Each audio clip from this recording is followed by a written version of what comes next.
யோசிக்கின்றார். ஒரே ஒரு நாள் இரவால் பிள்ளைகளால் வளர முடியுமா? வளர முடியாது.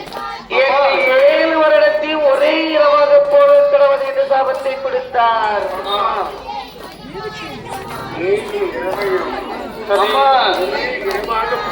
சாபத்தை கொடுத்தாரே.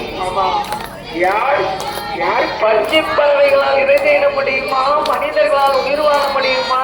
சரி, பகலது இரவது இரவது பகலது என்று யாருக்கும் தெரியாதுன்னு சொல்றீங்க.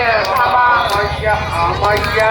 ஐயா, எல்லாருக்கும் பகலும் வரும் இரவு வரும், இரவு வரும் பகலும் வரும். சரி, அந்த 3 அரைக்கி பெண்களுக்கு மட்டும் விழிகண் குருடு. கண்ணு விழிச்சமாட்டா இருக்கும். ஆமா, சரியான கறக்கும். ஆமா, சரியம்மா. அவாவா பிள்ளைகள் எப்படிங்க? அவாவா பிள்ளைகள் எப்படிங்க? அப்பா அம்மா வாங்கு என்று 3 பிள்ளைகளையும் ஒப்படைத்தார். அந்த தாய்மார்கள் 3 பேரும் குழந்தைகளை கையிலே வாங்கி அவர்கள் எப்படி வாழ